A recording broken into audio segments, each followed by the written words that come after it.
menyatakan bahwa bukan hanya Ali Rasul yang sah, mereka menyatakan bahwa Ali memiliki unsur ketuhanan. Ada yang begitu? Ada.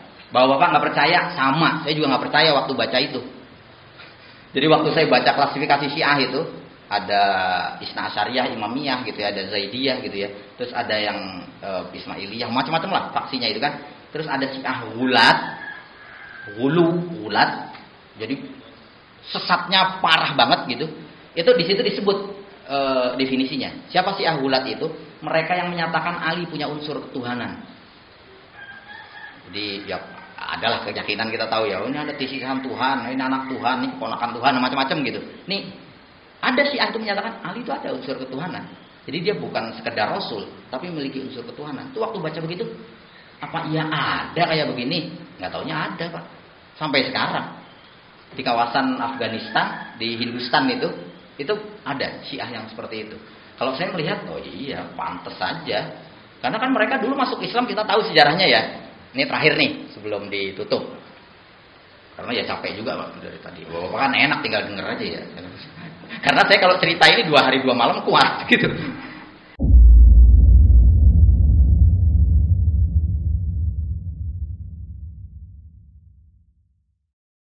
Alhamdulillah nahmaduhu wa nasta'inuhu wa nu'minu bihi wa natawakkalu 'alaihi wa na'udzu billahi min syururi anfusina wa min sayyiati a'malina may yahdihillahu fawal muhtadi wa man yudlil falan tajida lahu waliyyan mursyida. Assalatu wassalamu ala Rasulillah la haula wala quwwata illa billahil aliyyil azim. Qala Allah ta'ala fi kitabil karim a'udzu billahi minasyaitonir rajim. Bismillahirrahmanirrahim. Inna fatahna laka fatham mubina liyaghfira laka Allahu ma taqaddama min dzambika wa ma ta'akhkhara wa yutimma ni'matahu 'alaika wa yahdiyaka siratan mustaqima wa yansuraka Allahu nasran 'azizza. Wa qala aidan laqad ja'akum rasulun min anfusikum 'azizun 'alaihi ma anittum harisun 'alaikum bil mu'minina raufur rahim. Fa in tawallaw faqul hasbiyallahu la ilaha illa huwa 'alaihi tawakkaltu wa huwa rabbul 'arsyil 'azim. Bapak sekalian yang berbahagia, pertama-tama mari kita sama-sama bersyukur kehadirat Allah Subhanahu wa taala karena pagi ini Allah kembali memperkenankan kita untuk hadir di sini. Mari kita sama-sama bermohon kepada Allah, mudah-mudahan apa yang kita lakukan pagi ini di sini menjadi pembuka pintu rahmat, karunia, anugerah, ridho dan perlindungan dari Allah Subhanahu wa taala. Amin. Salawat serta salam mari kita sama-sama mohon kepada Allah, semoga dicurahkan karibaan Nabi besar Muhammad sallallahu alaihi wasallam, juga kepada segenap zuriat, ahlu bait, sahabat, tabi'in, tabi'in, salafus saleh, dan juga kepada semua ulama, baik ulama salaf maupun ulama khalaf, juga kepada semua orang yang mewarisi iman, ilmu, amal dan perjuangan Rasulullah sallallahu alaihi wasallam. Tidak intinya kita terus memohon kepada Allah, mudah-mudahan nanti di hari kiamat kita semua mendapatkan syafaat Rasulullah sallallahu alaihi wasallam. Baiklah, seperti yang sudah diinformasikan sebelumnya, pagi ini kita akan membahas satu topik paling sensitif kalau bisa dikatakan seperti itu, yaitu berkenaan dengan konflik politik yang terjadi di masa akhir Khulafaur Rasyidin dan yang nanti berujung pada disintegrasi yang dialami oleh umat Islam di periode itu, termasuk nanti kelahiran beberapa faksi atau bahkan sekte yang mengaku berafiliasi kepada Islam, tapi nanti kemudian diketahui banyak dari ajarannya yang menyimpang dari ajaran Islam. Sebelumnya saya ingin menyampaikan bahwa sebenarnya apa yang disampaikan ini nanti akan sudah banyak kita tahu gitu ya. Jadi terbunuhnya Sayyidina Umar bin Khattab, terbunuhnya Sayyidina Utsman, kemudian nanti itu menjadi pangkal dari pemberontakan kaum Khawarij, berujung dengan terbunuhnya Sayyidina Ali, terbunuhnya Sayyidina Hasan bin Ali, terbunuhnya Sayyidina Husain, termasuk tragedi di Karbala pada tahun 60-an Hijriah itu satu hal yang sudah berabad-abad menjadi objek wawasan dan pengetahuan yang kita sudah sama tahu. Maka sebenarnya yang dilakukan pagi ini, termasuk kenapa saya tidak merasa perlu untuk menyediakan slide, sebenarnya upaya untuk berusaha sejernih mungkin melihat apa yang terjadi pada saat itu. Karena kan kalaulah itu konflik politik, harap diingat bahwa jangan sampai hal itu merusak keimanan apalagi akidah kita. Di sisi yang mana? Di sisi ketika kemudian muncul kesan ini kan sahabat-sahabat Rasulullah yang berkonflik gitu ya. Ini gimana sih gitu. Itu kalau nanti berujung pada ternyata sahabat tuh nggak muktaman ya, jadi nggak terjamin ketulusannya, keimanannya dan seterusnya. Itu saya bisa bilang berbahaya itu. Karena apa? Karena Rasulullah sendiri sudah menjaminkan bahwa para sahabat radhiyallahu taala anhum maradu'an itu manusia-manusia terbaik di sepanjang sejarah manusia.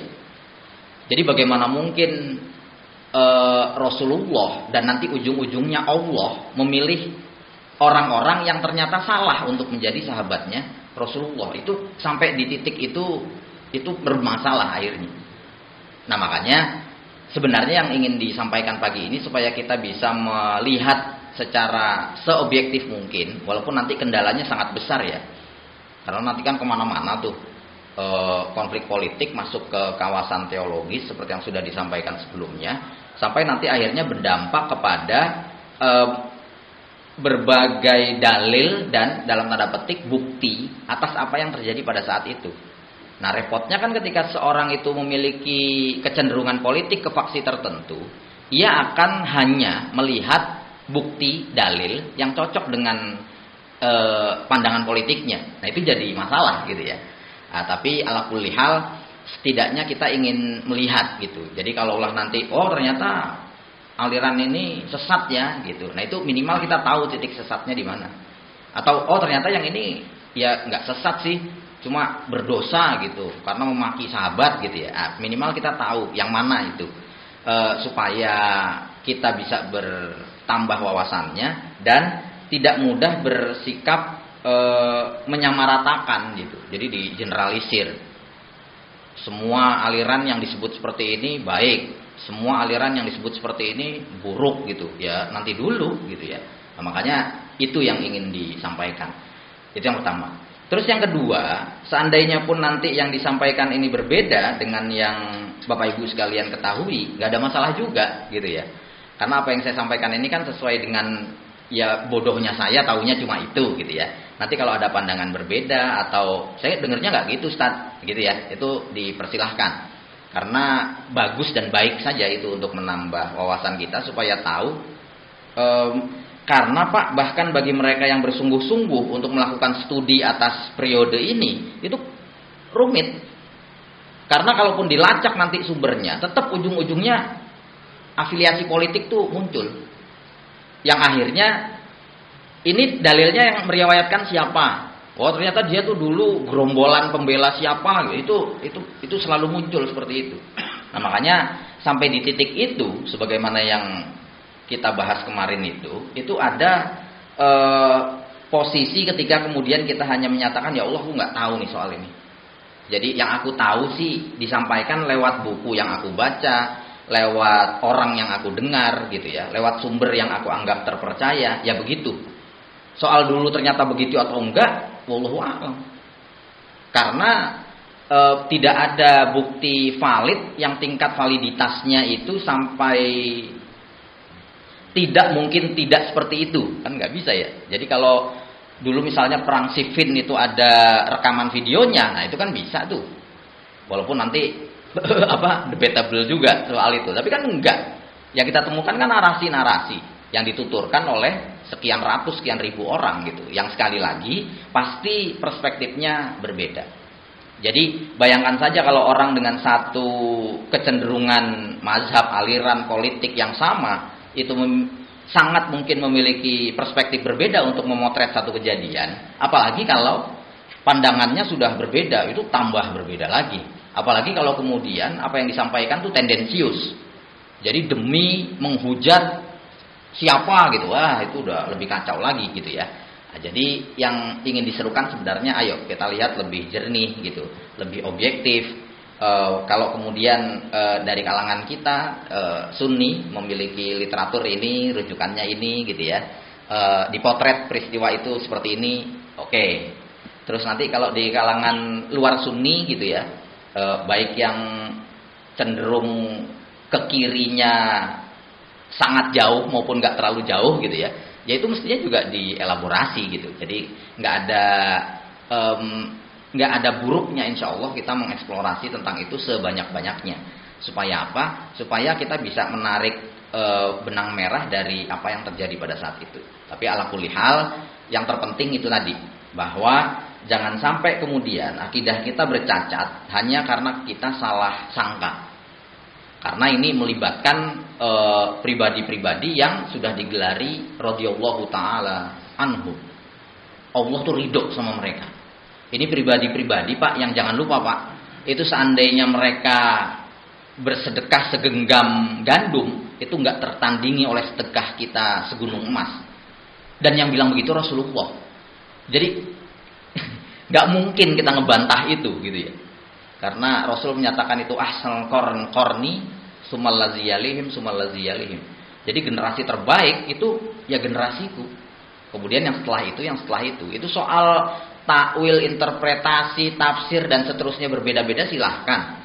Cuma kalau bahkan Rasulullah sendiri menyatakan karena seandainya seorang sahabatku menyedekahkan segenggam gandum, maka itu nggak bisa ditandingi oleh sedekah segunung emas Muslim selain sahabatku, itu kan menunjukkan betapa dahsyatnya mereka, gitu ya. Nah, jadi yang ingin dicapai adalah objektivitas dan kejernihan dalam melihat itu. Dengan mengucap Bismillahirrahmanirrahim, saya akan memulai dari pangkalnya dulu. Jadi jangan pernah lupa bahwa konflik politik yang muncul di masa awal Islam, jadi bisa disebut di masa awal Islam ya. Ya bayangkan aja baru 20 tahun atau 30 tahun setelah Rasul wafat, itu kan berarti awal sekali gitu. Itu tidak bisa dinafikan, itu memiliki akar dari masa sebelum Islam. Itu perlu dilihat. Yaitu ketika kita tahu Rasulullah memiliki kakek ke-4. Rasulullah punya ayah Abdullah, Abdullah punya ayah Abdul Muttalib, Abdul Muttalib punya ayah Abdul Manaf, Abdul Manaf punya ayah Hashim, Hashim punya ayah Qusay. Qusay punya ayah Kilab. Orang biasanya ngafalnya sampai Kilab karena Kilab itu menjadi kakek kelima Rasulullah yang dia bertemu nasab Rasulullah dari ayah dan ibunya gitu ya. Cuma Qusay itu Pak, yang Qusay itu julukan dari bahasa Arab Qosi, Aqsa, Qosiyah, itu artinya jauh. Makanya Masjidil Aqsa, kenapa? Nun jauh di Palestina sana gitu ya. Itu Aqsa seperti itu. Nah, Qusay itu disebut orang yang jauh karena dia memang tinggal jauh. Jauh dari mana? Dari Mekah. Loh, kok bisa kakek Rasulullah itu tinggal jauh dari Mekah? Itu asal muasalnya ketika orang-orang Yaman melakukan ekspansi ke utara. Ya berarti ke Mekah kan? Ketika bendungan Ma'rib hancur. Jadi konon kabarnya di Yaman itu ada bendungan raksasa di Ma'rib.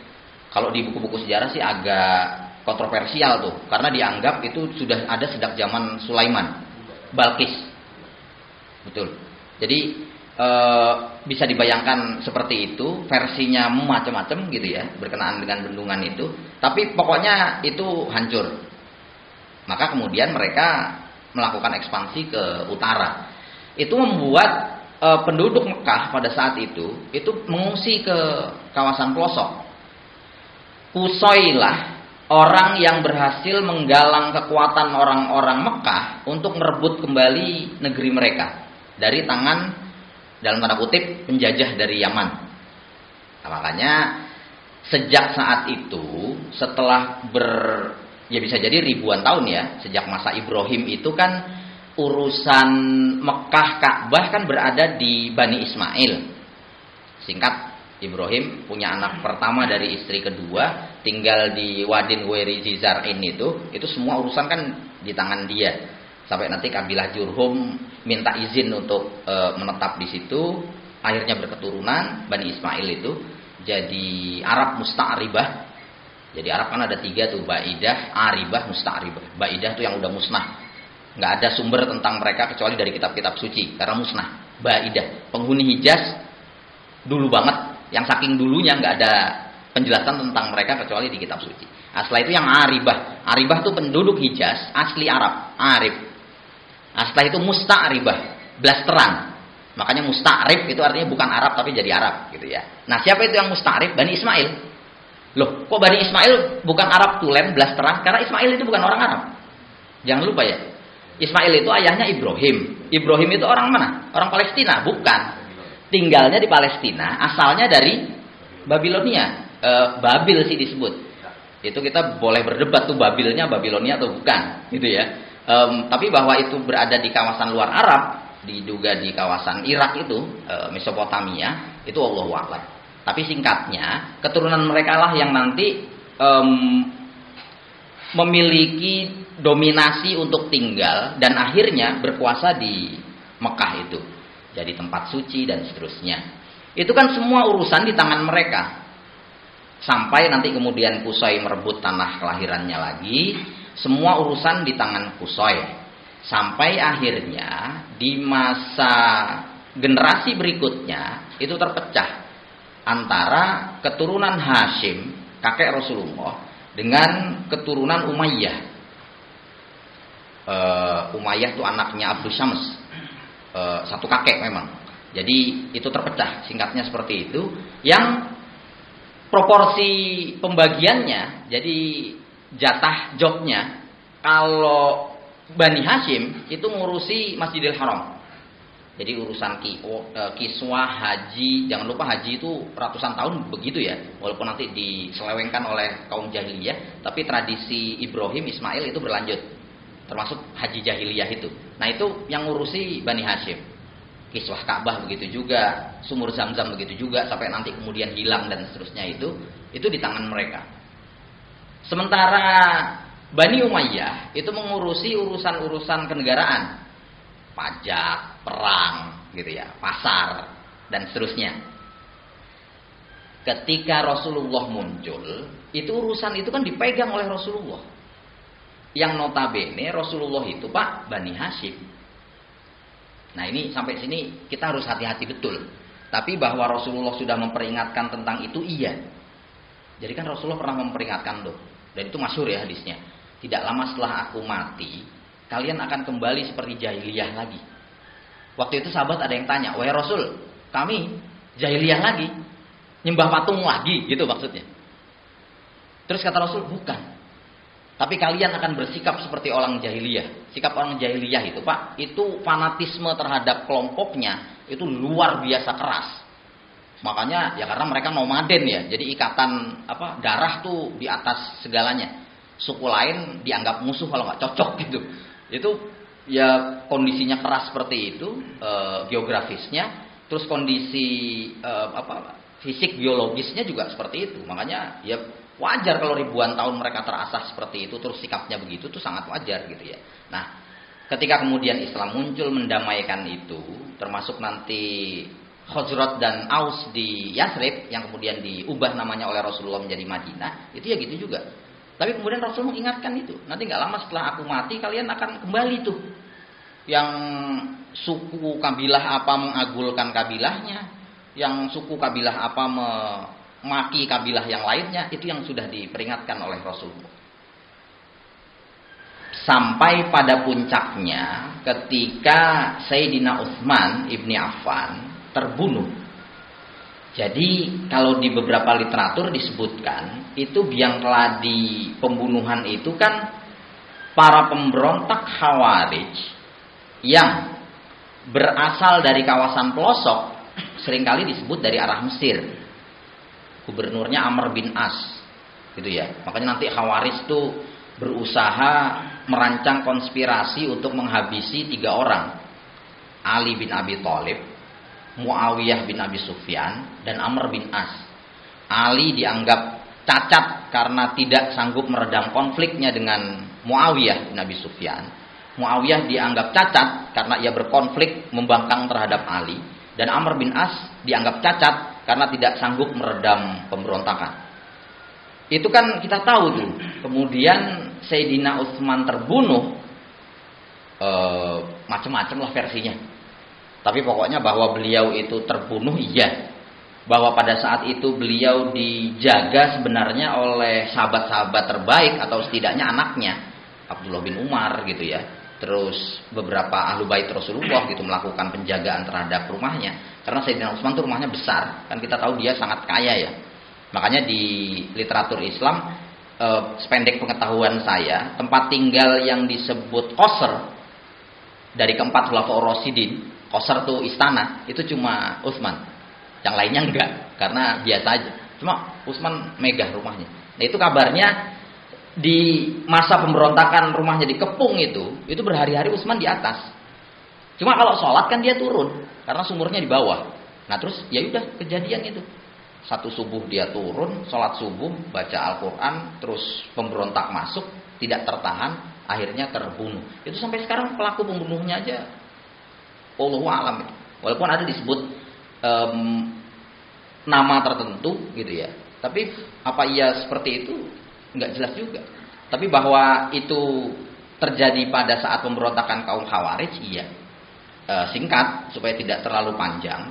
Khawarij itu muncul, kalau bahasa gampangnya ya, dari ketidakpuasan orang-orang tertentu atas konflik Ali dan Muawiyah. Termasuk juga ketidakpuasan mereka atas pribadi Utsman. Jadi nanti setelah Utsman terbunuh mereka semakin merajalela. Utsman yang mereka bunuh itu juga muncul dari situ.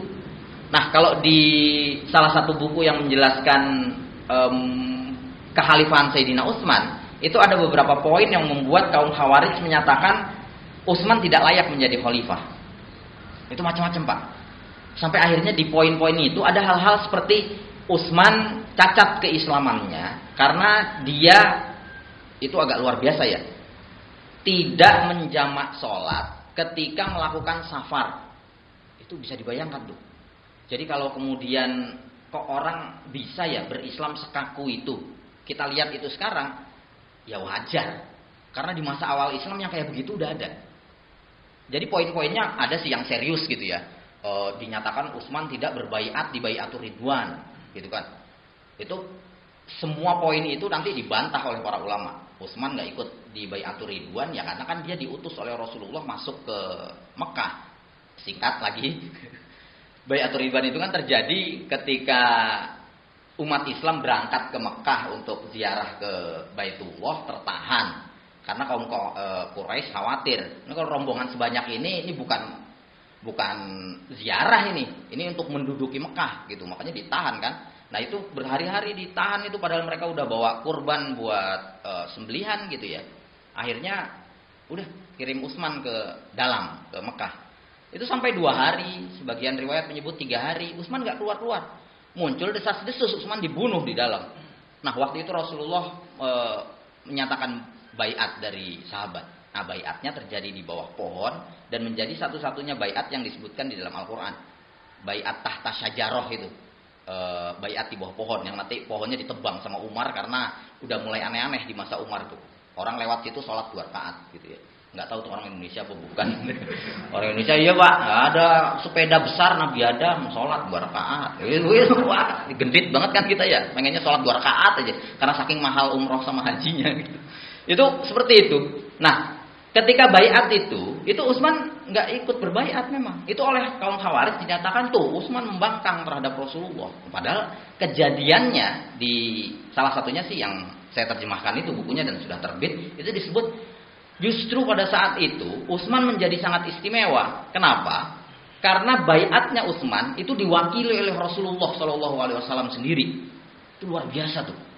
Dia menjadi satu-satunya manusia yang baiatnya kepada Rasulullah itu diwakili sama orang yang dibaiati. Itu kan gimana dahsyatnya ya. Jadi wallahu alam kejadiannya seperti apa. Jadi kabarnya Rasulullah menjulurkan tangan beliau yang kanan, lalu beliau menjulurkan tangan beliau yang kiri. Lalu dia bilang ini tangan Utsman. Dan Utsman berbaiat setia kepadaku di Baiatur Ridwan itu. Nah itu kaum Khawarij nggak mau tahu tentang itu. Termasuk tidak ikutnya Utsman pada beberapa perang yang dilancarkan oleh Rasulullah SAW. Salah satunya di Badar itu. Padahal sejarawan menyatakan, oh bukan, Utsman memiliki ibu atau keluarga yang dia harus rawat pada saat itu.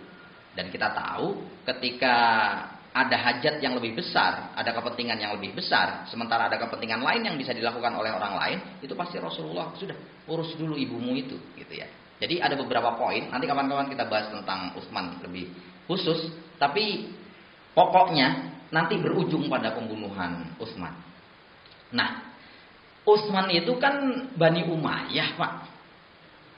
Menjadi masalah ketika kemudian para sahabat menunjuk Sayyidina Ali untuk menjadi pengganti Utsman. Apa masalahnya? Ali itu Bani Hashim. Sementara Muawiyah bin Abi Sufyan tidak setuju Ali itu naik ke apa? Saya nggak suka nyebutnya tahta gitu ya. Kedudukan sebagai khalifah. Kalau saya sih bersangka baik. Karena sampai di poin ini macam-macam. Di literatur klasik sendiri disebut macam-macam ini. Tendensi Muawiyah. Sebagian menyatakan ya itu busuknya, jahatnya Muawiyah. Cuma saya ya nggak bisa lah. Muawiyah itu adil luar biasa jadi di Damaskus itu. Puluhan tahun dia jadi gubernur. Muawiyah itu. Muawiyah itu pencatat wahyunya Rasulullah SAW. Jadi bagaimana mungkin orang seterpercaya itu, wahyu turun, Muawiyah mencatat wahyu itu gitu ya. Rasulullah percaya sama dia, terus kita bilang orang seperti itu busuk hatinya. Bermasalah itu. Jadi kalau enggak lah, itu emang Muawiyah aja ingin membangkang sama Sayyidina Ali soal dalih bahwa Ali, engkau jangan naik menjadi khalifah. Nanti dulu, bereskan dulu ini kasus yang bunuh Utsman nih siapa? Apakah Khawarij atau siapa? Karena kalau engkau naik sementara Utsman itu Bani Umayyah dan engkau Bani Hashim, bisa jadi engkau akan dituduh oleh orang-orang sebagai konspirator pembunuh Utsman. Itu sampai situ itu harus pelan-pelan betul tuh. Bacanya hati-hati, mendengar informasinya hati-hati, dan menyampaikannya juga akhirnya harus hati-hati. Karena sampai di situ bersaling silang. Kalau saya mengajak untuk bersangka baik, oh bukan. Muawiyah sama sekali tidak berniat buruk pada saat itu. Yang dia lakukan adalah menyarankan agar Ali jangan kau naik menjadi khalifah. Karena ini sensitif gitu ya. Jadi harus jelas dulu ini yang membunuh siapa. Sementara Sayyidina Ali kita tahu Pak, itu kan karakternya seperti Rasulullah. Ya sudahlah, aku sudah ditunjuk sebagai khalifah, ya naik. Dan lagi kita tahu umat Islam saat itu umat Islam harus ada pemimpinnya. Kan saat itu kan keras Pak berkenaan dengan itu. Ya kita nggak lupa lah. Rasulullah itu wafat hari Senin, dikuburkan hari Rabu. Kenapa pemakaman beliau tertunda? Yang paling mudah kita tahu penyebabnya adalah karena sahabat menunggu siapa pengganti Rasulullah. Makanya mereka melakukan baiat di Saqifah Bani Sa'idah itu kan, yang nanti kemudian bersimpul dengan tuduhan bahwa Sayyidina Ali tidak berbaiat kepada Abu Bakar. Oh enggak lah, Abu Bakar tuh enggak sah jadi khalifah. Kenapa? Ya iya, semua berbaiat, tapi Ali enggak. Kalau kalangan Syiah menyatakan ya Ali enggak berbaiat kepada Abu Bakar. Kenapa? Ya enggak sempat. Karena kan Rasulullah belum dimakamkan pada saat itu. Jenazah beliau itu dari hari Senin beliau wafat belum dimakamkan. Para sahabat tidak sanggup untuk memakamkan Rasulullah sampai pengganti beliau ditunjuk. Jadi ketika orang rame-rame yang membaiat Abu Bakar, Ali Ali itu kan ya menantunya Rasulullah, ya sepupunya Rasulullah, dari kecil sama Rasulullah. Karena sepeninggal Abdul Muttalib, kakeknya Rasulullah, yang merawat Rasulullah Abu Thalib. Abu Thalib bapaknya Sayyidina Ali. Itu. Jadi luar biasa itu. Di titik-titik itu persimpangan konflik Sunni Syiah bersimpul. Jadi salah satunya yang tadi itu. Makanya ketika kemudian kita melihat itu sekarang, ya mestinya harus objektif mungkin. Jadi jangan sampai tendensius gitu ya untuk karena saya harus hati-hati betul menyampaikan ini gitu ya. Kita kan cenderung untuk melihat hanya apa yang kita pengen lihat, Pak. Wa ainur ridho an kulli aibin kalilatun kama anna ainus sukhti tubdi al masawiyah. Itu masyhur tuh. Sajak kuno itu. Orang itu Pak kalau udah seneng sama sesuatu, itu pasti an kulli aibin kalilah. Aib apa aja hilang udah. Wah, pokoknya kalau dia saya percaya Ustaz. Sementara kalau udah nganggap buruk, nggak suka, itu apa aja yang muncul dari dia udah. Kalau dia mah udah nggak beres sudah, seperti itu. Jadi objektivitas hilang gitu, jadi repot gitu ya. Nah, itu akan berbahaya ketika kemudian masuk ke kawasan-kawasan yang mestinya kita bersikap objektif atas itu, gitu ya. Nah, jadi ketika Utsman terbunuh lalu Ali naik menjadi khalifah, Muawiyah sekali lagi tampak menggalang kekuatan untuk tidak mengakui kekhalifahan Ali. Itu serius itu. Karena pemberontakan di dalam Islam itu halal ditumpas dengan cara apapun. Gitu ya. Kan ayatnya jelas itu di dalam Al-Qur'an itu. Apabila ada dua faksi di antara umat Islam membangkang, maka perangilah sampai tunduk gitu. Jadi agak luar biasa ya. Makanya kalau kemudian nanti Sayyidina Ali berkonflik dengan Muawiyah, puncaknya di perang Siffin itu, Muawiyah kalah, tapi ia bersiasat. Saya nggak terlalu tertarik untuk menjelaskan itu ya, karena macam-macam ceritanya. Al-Quran diangkat, ditombak dan seterusnya itu karena bisa mendiskreditkan Muawiyah bin Abi Sufyan, dan saya tidak suka untuk melakukan itu. Makanya ya pokoknya berakhir damai gitu ya. Apalagi kemudian jangan sampai salah melihat bahwa peristiwa Siffin termasuk sebelumnya peristiwa Jamal, perang unta itu yang melibatkan Tolhah, Zubair dan Ummul Mukminin Sayyidah Aisyah di satu sisi berhadapan dengan Sayyidina Ali, itu juga saya suka sekali mengingatkan itu jangan sampai salah lihat tuh. Bisa-bisanya tuh Sayyidina Ali berhadapan sama Aisyah, Tolhah sama Zubairnya dikesampingkan biasanya. Orang lupa Tolhah sama Zubair itu Pak, itu termasuk dari 10 mubasyirina bil jannah itu. 10 sahabat dijamin surganya oleh Rasulullah. Jadi kita nggak bisa gampang-gampang nyebut jahatlah Tolhah sama Zubair tuh membangkang terhadap khalifah yang sah Sayyidina Ali. Nah itu kalau diteruskan jahatlah Sayyidah Aisyah itu mendukung Tolhah sama Zubair, bencinya dia sama Sayyidina Ali. Itu demi Allah itu berbahaya bagi akidah kita gitu ya. Makanya saya mengulang-ulang agar berhati-hati. Kalau di beberapa literatur sih disebut itu kedua peristiwa itu terjadi atas provokasi Khawarij.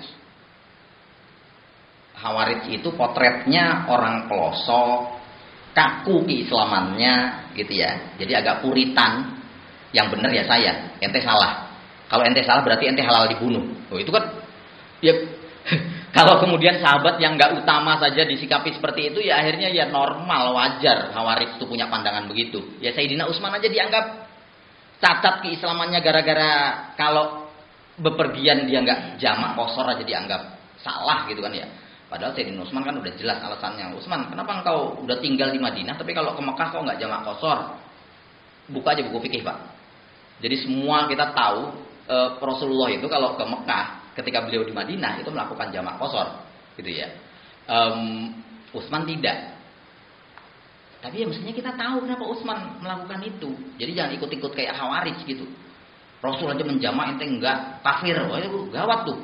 Utsman waktu itu ngasih argumentasi.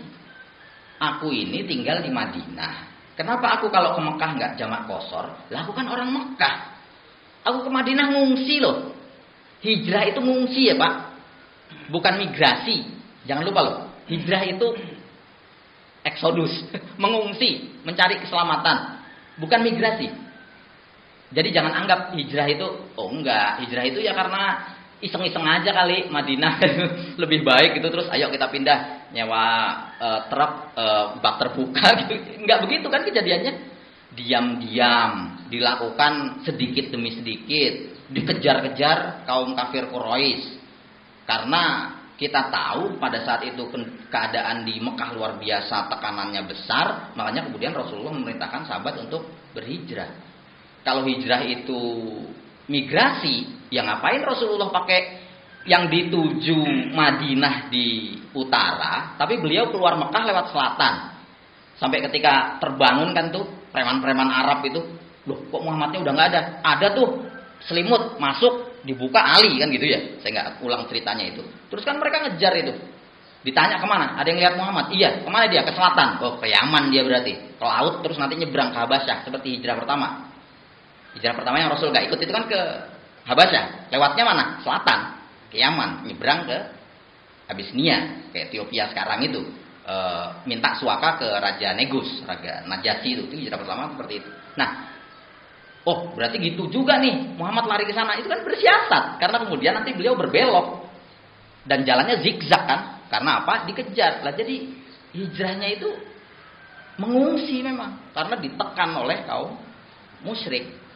Utsman yang melakukan itu terus bilang, lah saya nih ke Madinah yang cari perlindungan karena nggak aman di Mekah. Kalau saya pulang ke Mekah, lah saya kan pulang kampung. Jadi bahasa kasarnya, ini kakak sama KTP saya masih Mekah. Bagaimana mungkin saya melakukan jamak qashar kalau saya malah pulang? Itu gimana? Lah mestinya saya jamak qashar di Madinah, gitu. Alasan Utsman seperti itu. Jadi ya bisa diterima sih. Tapi kemudian kaum Khawarij tidak menerima itu. Nah ini sikap seperti itu yang kemudian berujung pada konflik gitu ya. Dan akhirnya yang tadi terbunuhnya Sayyidina Utsman, Sayyidina Ali dibaiat, Sayyidina Muawiyah tidak menyetujui baiat itu, macam-macam lah ceritanya. Kabarnya di mimbar di Damaskus itu kemudian dia menyatakan bahasa kasarnya ya, pembangkangan terhadap Sayyidina Ali. Itu kalau di literatur Syiah mengerikan itu. Ungkapan yang dipakai oleh Sayyidina Muawiyah pada saat itu. Dan saya sama sekali nggak percaya. Saya lebih percaya bahwa yang dilakukan Muawiyah adalah upaya untuk menyelamatkan Sayyidina Ali. Ayo kita bereskan dulu nih. Utsman nih kasus pembunuhannya gimana? Supaya clear dulu. Gitu. Nah, sampai di situ, Bapak Ibu sekalian, akhirnya meletuslah fitnah itu. Perang Siffin, Muawiyah kalah. Tapi berujung pada tahkim. Tahkim itu kedua pihak bersepakat mengirim orang kepercayaan untuk mencari solusi terbaik. Pada saat tahkim itu ya memang ada apa ya? Karena gini Pak, Bani Hashim, Ali, itu kan biasa ngurusi masjid ya, Masjidil Haram. Jadi bukan politikus gitu. Kalau Muawiyah kan biasa ngurusi, ya dia Bani Umayyah ya. Aristokrat, pejabat gitu. Jadi biasa ngurusi politik. Nah di peristiwa tahkim itu ya terjadi itu memang blunder itu kalau saya nyebutnya begitu. Jadi Sayyidina Ali wakilnya Abu Musa al-Asy'ari, buyutnya Abu Hasan al-Asy'ari yang kita bahas kemarin itu. Terus dari pihak Muawiyah mengirim utusan juga. Agak dramatis sih kalau di buku-buku sejarah itu. Jadi kabarnya aku menyatakan Ali turun dari kekhalifahannya. Wah, terus utusannya dari Muawiyah menyatakan karena Ali sudah turun maka aku menyatakan Muawiyah sebagai khalifah yang sah. Sekali lagi di titik itu kita juga harus berhati-hati itu. Jadi jangan sampai ya itu jahatnya Muawiyah. Ya dia politikus, jadi mohon maaf dibodoh-bodohi aja tuh Sayyidina Ali. Mana yang dikirim Abu Musa al-Asy'ari kan orang tua sepuh gitu, ucapannya nggak banyak, bijak. Ya dibodohi sama politikus masih muda, gesit, jahat gitu. Itu kita harus berhati-hati di situ. Karena mereka semua sosok-sosok mulia yang Allah ridho terhadap mereka. Karena kalau kita sampai menuduh salah satu sahabat bercacat dan itu merusak akidah kita, kita menuduh Allah salah memilihkan sahabat untuk Rasulullah SAW. Padahal dari sekian miliar manusia yang pernah lahir ke muka bumi, yang paling mulia adalah orang-orang yang beriman ke Allah. Dan dari sekian miliar orang yang beriman ke Allah, sejak masa Adam sampai kiamat, itu yang paling mulia adalah yang menjadi umat Islam. Kuntum khairu ummatin ukhrijat linnas. Jadi dari semua orang beriman, dari masa Adam sampai terakhir, kita yang paling mulia. Dari semua umat Islam yang paling mulia masa Rasulullah. Nah, dari masa Rasulullah itu yang paling mulia, nah itu mulai itu. Yang ikut Baiatur Ridwan. Dari itu yang paling mulia, yang ikut perang Badar. Yang ikut perang Badar yang paling mulia 10 mubasysyirin bil jannah. 10 yang paling mulia 4 khulafaur rasyidin. Sayyidina Ali menjadi salah satunya. Entoh demikian, di masa-masa itu konflik itu sedemikian kerasnya. Nanti itu berpangkal pada kecenderungan golongan tertentu untuk membela faksi tertentu. Termasuk juga muncul kecenderungan golongan tertentu untuk menyalahkan semua yang berkonflik. Muawiyah, Ali ribut, udah kita sikat aja dua-duanya. Khawarij begitu. Tapi ada kelompok tertentu, ya nggak kelompok sih, akhirnya individu tertentu ya dari kalangan sahabat untuk bersikap abstain. Ali mulia, Muawiyah mulia gitu. Jadi kalau bilang ya nggak bisa lah, Muawiyah tuh mulia gimana? Abu Sufyan kan musuhnya Rasulullah. Ya kebetulan aja dia masuk Islam pas kalah di Mekah itu. Itu macam-macam dugaan itu, tapi kita nafikan soal itu. Karena kalau nyebut Muawiyah itu jahat karena bapaknya jahat gitu ya. Ya kan bapaknya jahat gitu. Jangan lupa Pak, semua sahabat itu bapaknya musuh Rasulullah. Jadi jangan lupa, jadi ya bapaknya kafir, anaknya muslim, pasti pura-pura muslim. Ya enggak, sahabat itu kebanyakan bapaknya kafir, enggak beriman sama Rasulullah. Abu Jahal itu kurang jahat gimana sama Rasulullah, punya anak Ikrimah. Ikrimah itu Pak, itu bukan hanya muslim, top keislamannya. Di buku-buku sejarah itu Pak, ini penggambaran ya. Ikrimah itu Pak, itu kalau buka mushaf, catatan Quran, itu merinding badannya, tegang dia. Jadi kayak berhadapan dengan raja siapa gitu. Itu sampai orang kalau melihat Ikrimah gitu, udah jangan gitu-gitu banget, nggak gitu, bahasa gampangnya gitu ya. Itu Ikrimah bilang nggak bisa. Ini yang aku mau baca ini firman Allah loh, yang nyiptakan kita semua. Itu Ikrimah Pak, anaknya Abu Jahal. Jadi kalau kita baca Quran, itu lebih buruk daripada anaknya Abu Jahal. Dari itu apa yang dibanggakan? Makanya banyak sih seperti itu. Makanya kemudian ketika itu yang dipakai dalih nggak kena. Tapi ya apalacur, sudah terjadi seperti itu sampai nanti akhirnya konflik itu memanas, muncul blunder yang luar biasa. Karena nanti di masa berikutnya kan tambah kusut itu ya. Muawiyah wafat digantikan oleh Yazid. Konflik itu tetap berlanjut. Sayyidina Hasan terbunuh. Sayyidina Husain diminta untuk menjadi khalifah oleh orang-orang Kufah. Kemudian pendukung-pendukungnya bilang engkau jangan ke Kufah, karena dulu ayahmu tuh dikhianati di Kufah. Sayyidina Ali kan dikhianati di Kufah. Makanya mereka bilang ke Husain jangan, ada undangan itu. Tapi ya Husain itu kan ya kayak bapaknya Sayyidina Ali, kayak kakeknya, kayak Rasulullah gitu ya. Ya nggak bisa lah. Aku udah janji datang ya aku berangkat. Makanya berangkat itu rombongan itu. Yang sebagian besar anak kecil dan perempuan. Laki-lakinya kemana? Ya nggak setuju sama Sayyidina Husain. Jangan kau berangkat ke Kufah. Jadi masalah itu pasti. Karena kan betul, bukan orang Kufahnya yang jadi masalah. Ketika beliau berangkat bersama sekitar 70-an orang rombongan yang sebagian besar anak-anak dan perempuan itu, instruksi datang dari Yazid. Jangan sampai Husain dibaiat oleh orang Kufah. Karena saat itu kan Yazid ditunjuk oleh ayahnya sebagai pewaris tahtanya gitu ya, kekhalifahan Bani Umayyah itu. Yazid punya bawahan seorang jenderal lah, sebutlah begitu, Ibnu Ziyad namanya. Ibnu Ziyad ya diberi instruksi begitu sama rajanya, ya nurut kan. Ya dikerahkan pasukan tempur lah, ditahan di satu daerah yang namanya Karbala itu. Kemudian terjadilah tragedi itu. Nah ini titik kesekian di mana saya meminta Bapak Ibu sekalian melihatnya objektif juga. Apa yang terjadi di Karbala itu? Sumber-sumber Sunni sudah menjelaskannya, sumber-sumber Syiah juga menjelaskannya, dramatis lah macam-macam karena berujung pada pemenggalan Sayyidina Husain bin Ali bin Abi Thalib, anak dari orang terbaik Sayyidina Ali, cucu dari manusia paling mulia Rasulullah Shallallahu Alaihi Wasallam. Satu dari dua Sayyidah Syababi Ahlil Jannah. Rasul yang bilang begitu. Jadi dua cucuku ini Hasan dan Husain gitu ya, berbeda umurnya tapi kayak anak kembar gitu, namanya juga mirip. Itu Rasul bilang mereka Sayyidah Syababi Ahlil Jannah, seutama-utamanya pemuda yang nanti menghuni surga. Itu terpenggal itu. Nah sampai di situ macam-macam itu, kutukan terhadap Yazid gitu ya. Kejadian saat itu, durjananya Ibnu Ziyad, wah, ngeri lah kalau baca literatur Syiah tentang itu. Tapi kemudian enggak begitu. Itu Ibnu Ziyad salah menyikapi instruksi dari Yazid.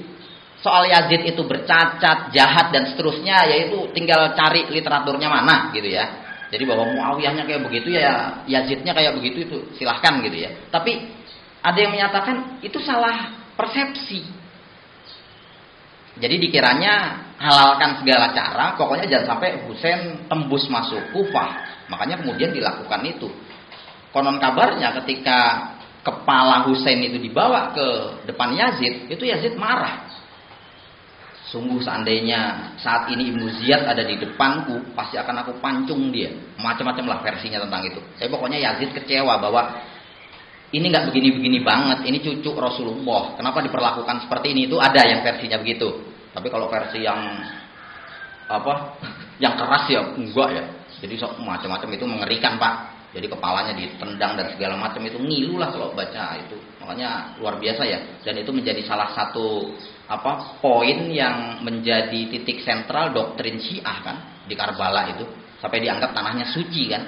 Sampai ada sekte di Syiah itu yang menyatakan sujud nggak sah kecuali di atas tanah Karbala. Makanya kemudian tanah Karbala itu dicetak seperti tembikar itu, bulat-bulat, dipakai buat sujud dimanapun sekte Syiah itu melakukan sholat. Biasanya ditaruh di dalam sejadah gitu ya untuk menyamarkan. Pokoknya konflik itu berujung pada peristiwa itu sampai lahirnya faksi itu. Adapun kemudian kita tahu ada seorang Yahudi dari Yaman, bekas kerajaan Himyar, yang bernama Abdullah bin Saba. Itu juga kontroversial. Kalau kita lihat potret keseluruhannya ya, karena kalau kita yang Sunni yang enggak lah jelas. Abdullah bin Saba Yahudi jahat. Masuk Islam ya berpura-pura tuh untuk mecah belah sahabat. Buktinya apa? Ya dia melahirkan konfrontasi paling parah yang dialami umat Islam di sepanjang sejarah. Karena sampai sekarang berkelanjutan Sunni Syiah itu. Makanya sebagian kalangan tidak suka menyebut Syiah itu dengan istilah Syiah. Menyebutnya Sabaiyah. Sekte pengikut Ibnu Saba. Itu Yahudi masuk Islam. Kabarnya ia yang memprovokasi orang-orang yang mendukung Sayyidina Ali gitu ya. Untuk akhirnya dukungannya bukan hanya politis tapi juga teologis. Wah sampai situ juga kita harus cermat-cermat tuh melihat memotret itu seobjektif mungkin gitu ya. Karena kita tahu di masa berikutnya ini konflik ini tadi awalnya ya politis lah itu. Itu kan urusan politik yang mestinya bisa diselesaikan gitu ya. Dan jangan lupa Pak, bahwa Sayyidina Hasan itu pernah menggalang, udah kita selesaikan konflik ini gitu. Kita akui Muawiyah sebagai khalifah. Itu ada versi yang menyatakan seperti itu. Makanya ada yang disebut Amul Jamaah itu. Ada tahun ketika disintegrasi itu selesai. Tapi ya susah kan. Karena kemudian itu tadi, apalagi terus meletus peristiwa Karbala itu. Sayyidina Husain terbunuh dengan cara keji itu gitu ya. Maka kalau kemudian itu dieksploitasi, itulah jahatnya musuhnya Ali gitu. Ayo kita galang pembangkangan terhadap Muawiyah gitu ya, terhadap Yazid, terhadap Bani Umayyah. Itu berkelanjutan. Menjadi petaka ketika kemudian perbedaan pandangan politik itu masuk ke kawasan teologis. Karena Mereka yang pro ke kelompok tertentu mulai antipati terhadap hadis-hadis yang diriwayatkan oleh orang kelompok luar. Itu jadi masalah tuh. Dukung Muawiyah, anti Ali. Kalau ada hadis diriwayatkan anggota kelompok pembela Ali gitu ya, itu kan politis itu. Tapi nggak mau lah. Ini pasti itu. Sementara yang kelompok pro Ali itu kalau ada hadis diriwayatkan dari yang pro Muawiyah, anti juga.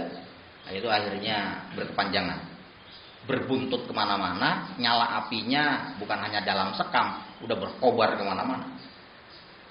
Sampai akhirnya muncul sekte itu dengan berbagai macam keragamannya. Jadi kita pinggirkan dulu soal iya saat itu gimana. Oh iya Muawiyah, oh ada faksi abstain netral gitu ya, oh ada Khawarij gitu. Itu akan panjang kalau dijelaskan. Tapi kemudian setelah kemunculan Syiah sendiri itu mereka juga macam-macam. Karena nanti imam kelima, Imam Zaid, anaknya Ali bin Husain gitu ya. Kan kita tahu waktu di Karbala itu Ali punya Sayyidina Husain punya anak 3, namanya Ali semua. Saking sayangnya sama ayahnya ya. Ali. Yang kecil itu biar gampang disebut Ali kecil, Ali Asghar. Yang besar itu biar gampang disebut Ali besar, Ali Akbar. Yang tengah nih disebut Ali tengah, Ali Ausat. Yang selamat nih yang tengah. Karena sakit dia saat itu. Jadi nggak ke medan perang. Sementara yang kecil dan yang besar terbunuh gitu ya. Nah, Ali Zainal Abidin itu punya anak salah satunya Zaid yang dianggap sebagai imam Syiah ke-5 menurut faksi Syiah saat itu. Dengan pengertian pada saat itu, dengan kontaminasi keakidahan yang sudah tercetus mulai pada saat itu gitu ya. Tapi kondisinya begitu. Konon kabarnya saat itu Zaid meminta mereka yang membela Ali untuk menyelesaikan pembangkangan. Tapi kemudian mereka menolak. Menolak dalam bahasa Arab, salah satu kata yang dipakai rafadho yarfudu, menolak.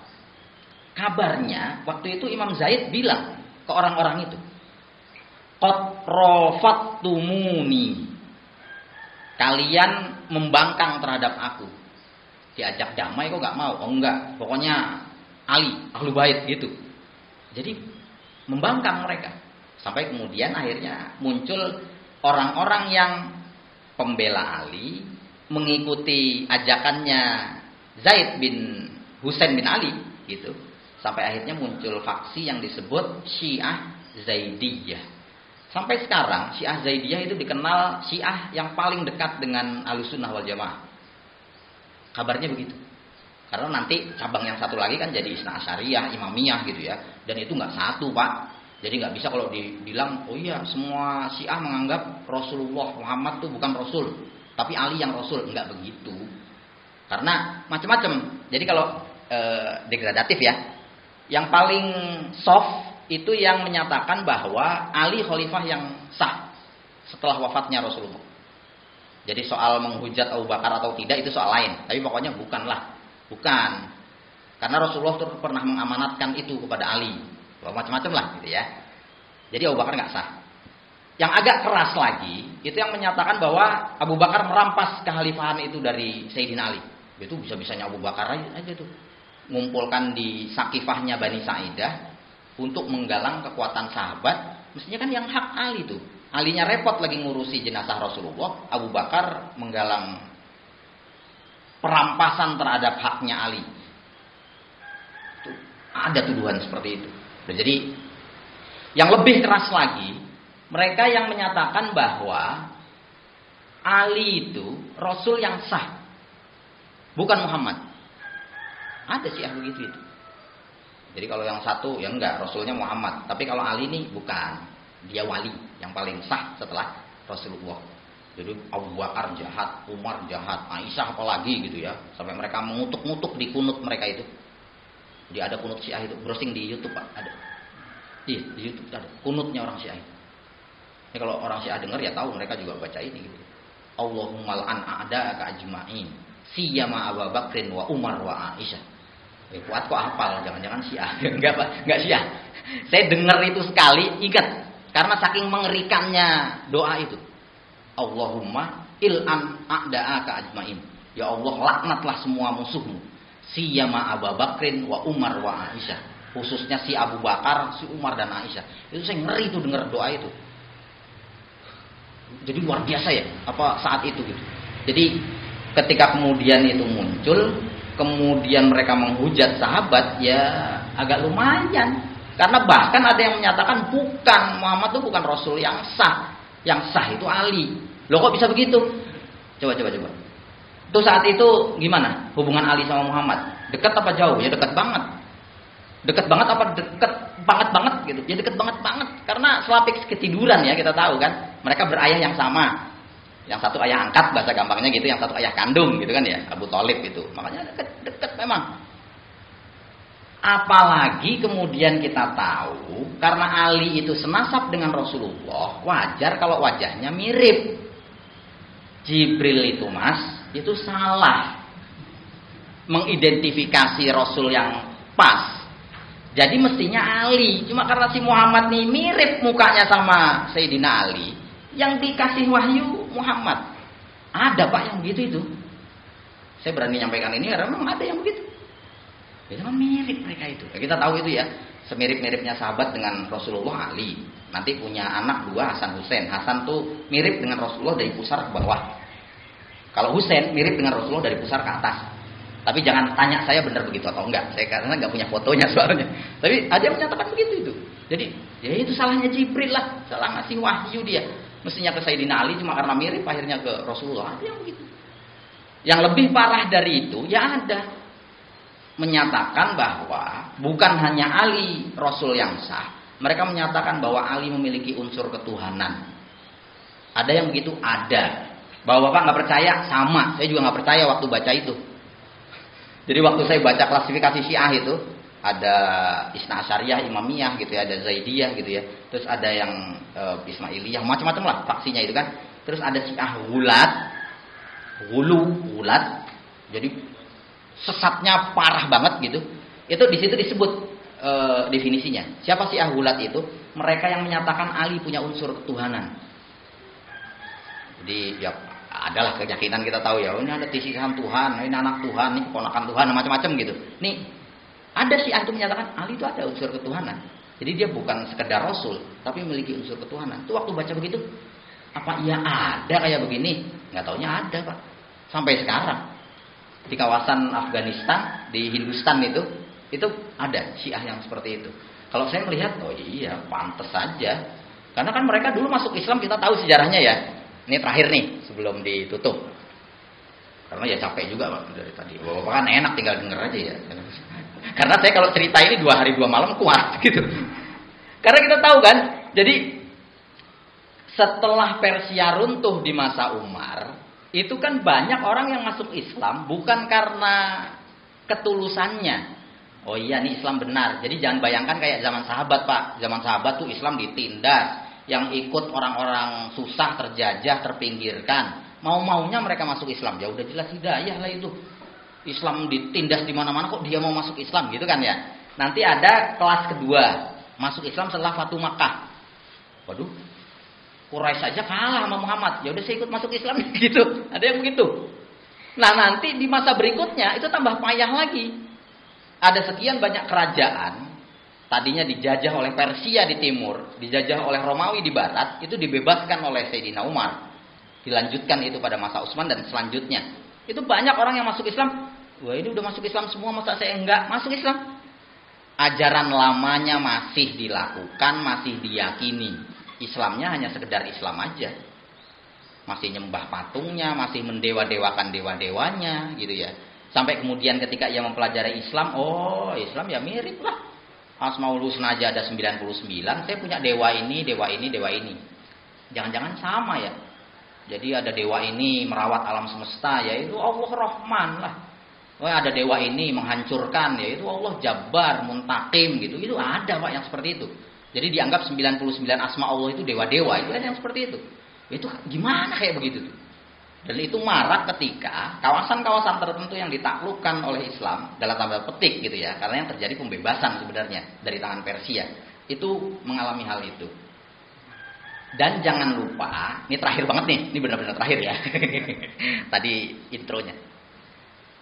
Ketika Persia runtuh, rajanya Yazdajrid tumpas, habis. Putri rajanya itu kan dibawa ke hadapan Khalifah Umar. Ya, Umar itu kan luar biasa Pak toleransinya. Jangan lupa Umar tuh nanti terbunuh gara-gara sikapnya itu. Kurang lebih begitu. Dia mengizinkan orang non-Islam untuk tinggal di Madinah. Sampai akhirnya ada penyusup Yahudi itu kan, mati dia di tangan penyusup Yahudi itu. Majusi, bukan Yahudi, Majusi dari Persia itu. Nah, putri Raja Yazdajrid dibawa ke Madinah, itu Umar, ya udah ini kan tawanan perang, hakmu, dia budak gitu. Yaitu Umar, itu toleransinya luar biasa Umar. Ya janganlah, ya ini tawanan perang tapi putri raja, nggak berhak saya. Ditawarkan ke Sayyidina Hasan, ke Sayyidina Husain. Kenapa? Ya putri raja Yazdajrid, cocoknya ketemu sama anak raja juga Rasulullah gitu. Ya jadi itu akhirnya. Makanya kemudian kita tahu ketika putri raja itu dinikahi oleh Sayyidina Husain dan berketurunan, kita paham itu kenapa Syiah ramai di kawasan yang dulu bekas Persia. Itu mereka tidak sedang mengagungkan keturunan Rasulullah. Ini dihapus apa dari YouTube-nya ya? Takut saya ini. Jadi mereka tuh tidak mengagungkan tidak mengagungkan Rasulullah, tapi mengagungkan keturunan putri raja mereka, raja Persia, yang dinikahi oleh ahlu bait Rasulullah, Sayyidina Husain. Makanya mereka mengakui Sayyidina Husain keturunannya, bukan dari Sayyidina Hasan. Seperti itu. Nah sampai situ, wallahu a'lam. Tapi ya iya sih kayaknya. Karena kita lihat seperti itu. Makanya sampai kalau di buku-buku yang keras menghujat Syiah, menyatakan Syiah itu agama warisan Majusi, doktrin-doktrinnya khas Majusi gitu. Wah itu silakanlah dieksplorasi gitu ya. Nah, tapi minimal pagi ini sudah disampaikan itu. Berhati-hatilah ketika itu menyangkut akidah kita, jangan sampai kita secuil pun menghujat sahabat. Kalau ada kesalahan mereka yang kita nggak tahu, sebut saja wallahu a'lam. Kenapa ya Muawiyah itu nggak bikin penunjukan lewat syuro, tapi kok nunjuk keturunannya sampai nanti akhirnya jadi dinasti kan gitu ya. Ya wallahu a'lam, udah gitu aja. Nggak usah kemudian nyatakan Muawiyah membangkang, nggak usah gitu Pak. Jadi berhati-hati kita terhadap itu. Jadi jangan sampai apa yang sudah dinyatakan oleh Rasulullah secara absolut karena beliau syariat, penetap syariat, itu kita bantah, itu yang kita jaga. Ketika kemudian kita tumpul, ya tumpul literaturnya nggak ada Ustadz, dalilnya juga saya bingung, katakan saja wallahu a'lam. Karena mereka adalah orang-orang terbaik, generasi terbaik, dan tidak mungkin Allah salah memilihkan sahabat bagi manusia mulia yang sudah Allah pilihkan. Demikian, terima kasih. Ada pertanyaan, dipersilakan. Saya tutup dulu. Assalamualaikum warahmatullahi wabarakatuh. Ya Pak, silakan Pak.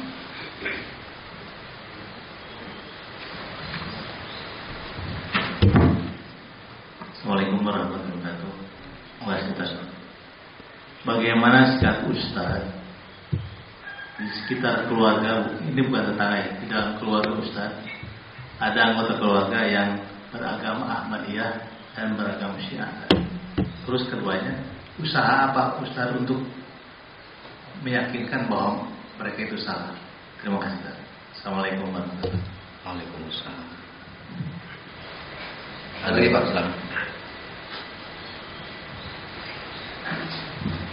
Assalamualaikum warahmatullahi wabarakatuh. Waalaikumsalam.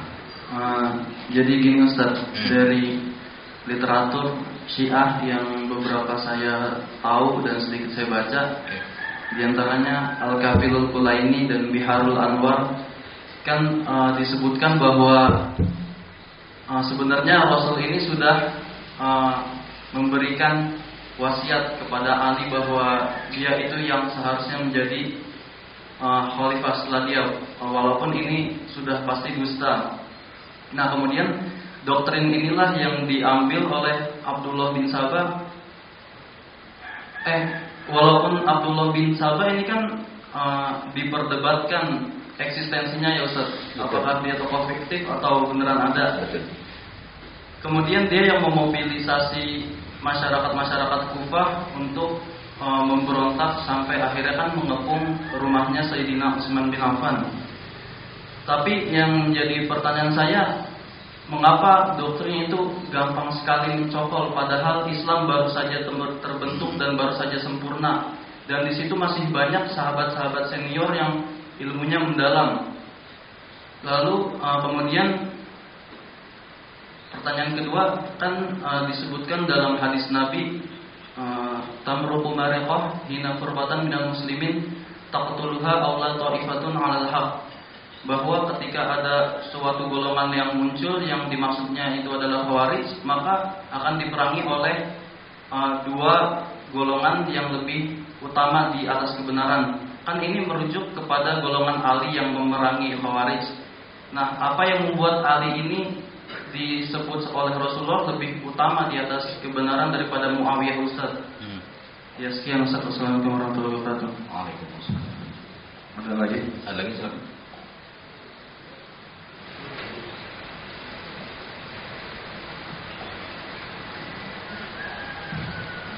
Assalamualaikum warahmatullahi wabarakatuh. Waalaikumsalam.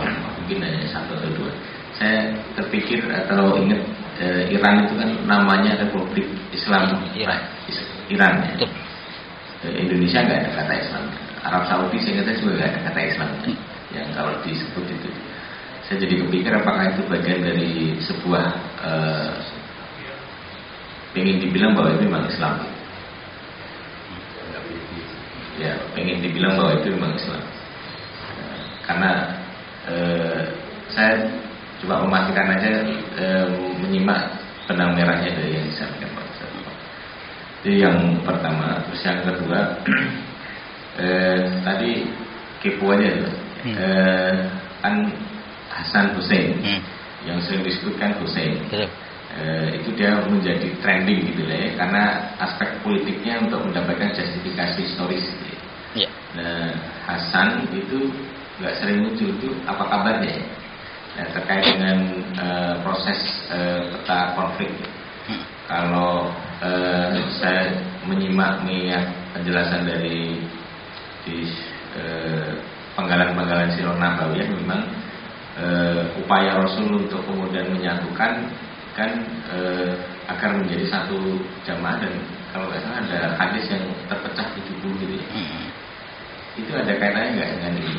Jadi memang pemantiknya itu adalah kepentingan politik, tetapi ada sebuah konstruksi untuk membangun legitimasi politik itu melalui berbagai cara. Salah satunya mengkait-kaitkan atau membuat konstruksi berpikirnya dari sisi ranah teologis atau ranah sama dengan kalau kita mau pemilu gitu ya. Itu kan kalau kita nggak hati-hati kan, tujuannya memang untuk memilih pemimpin, memilih anggota parlemen, tapi suka mengambil misalkan ada lima dalil gitu. Kalau kemudian yang disampaikan cuma 3, orang kan bisa salah menyimpulkan sehingga pilihannya gitu. Dan itu dalam ilmu pemilunya Amerika juga dipakai kan. Yang si Trump itu kan sebenarnya Trump itu tidak dikehendaki oleh orang Amerika, tapi karena dia bisa memainkan isu, kemudian tahu cara berpikirnya orang Amerika, dibikin simulasi politiknya dengan teknologi yang sekarang, itu bisa bergeser. Dan begitu jadi kaget, oke jadi begini gitu. Jadi mohon ini ya pencerahan biar nyambung. Terima kasih. Assalamualaikum. Waalaikumsalam. Lagi? Ada lagi Pak? Enggak ada. Enggak ada. Bismillahirrahmanirrahim. Sikap apabila ada keluarga yang sedemikian kelirunya sampai kemudian tadi dicontohkan ada yang Syiah kah atau yang Ahmadiyah gitu ya. Nauzubillah, jangan sampai. Yang ditanya saya gitu, makanya saya harus melakukan ilustrasi karena nggak ada, alhamdulillah di keluarga saya ya, jangan sampai gitu ya. Bisa seperti itu. Tapi kira-kira seandainya pun terjadi, kita tahu Pak, mereka yang sesat itu kan berpegang pada kesesatan, kemungkinannya cuma 2. Karena memang terjebak pada kesesatan itu, jadi dikira bahwa itu kebenaran. Ya bener kok. Buktinya dia bisa nyembuhin saya, kan ada yang gitu ya. Atau yang kedua tendensius, ekonomi gitu ya. Ya biar gampang aja dagangnya Ustadz satu grup gitu, sama-sama sesat semua gitu, ada begitu gitu ya. Yang masalah nih yang pertama. Jadi kalau yang kedua sih agak gampang. Nanti sumber penghidupannya habis, geser dia. cari grup lain gitu. Oh, udah nih udah pada melarat, pindah grup WhatsApp gitu ya. Yang repotnya yang pertama memang. Ini yang pertama ini, Pak, itu kalau dikerasi itu seperti palu dipukul kan? Paku dipukul palu. Kalau dikerasi itu semakin keras mukulnya, nggak kecabut dia, tambah nancep. Itu yang jadi masalah memang. Jadi kalau dituduh sesat dan seterusnya, terus gurunya bilang, ya engkau ini sedang tahap Mekah di hadapan Rasulullah dulu. Di Mekah tuh beliau dimusuhi sama paman-pamannya. Wah gitu. Akhirnya dia benar, kayak Rasulullah benar, bukan paman saya. Ibu saya nggak nganggap saya anak nih gara-gara ini. Dulu sahabat-sahabat seperti itu, yakin itu tambah kenceng, Pak. Makanya yang bisa dilakukan adalah mengajak dialog, jangan diputus sama sekali. Karena kalau diputus dia akan seperti domba di gondol serigala. Isyarat Rasulullah seperti itu. Makanya sebisa mungkin jangan diputus. Tetap jalin silaturahmi, tetap jalin dialog gitu ya, supaya kita bisa, sependek pengetahuan saya sih yang bisa cepat tuh jarang, bisanya dikit-dikit gitu sampai ya akhirnya sadar akan kesesatan. Yang jauh lebih penting dari itu, cara menghadapi orang sesat yang paling ampuh tuh berdoa memang, itu yang paling ampuh. Kita kan nggak menguasai hati kita ya Pak, yang menguasai hati kita kan Allah. Jadi bisa dibayangkan kalau kita aja nggak bisa menguasai hati kita, gimana kita bisa menguasai hati istri kita, anak kita, buat ibu, suami gitu, apalagi hatinya tetangga gitu, apalagi sekedar ini sama-sama grup DKM kok gitu ya, jauh lah itu.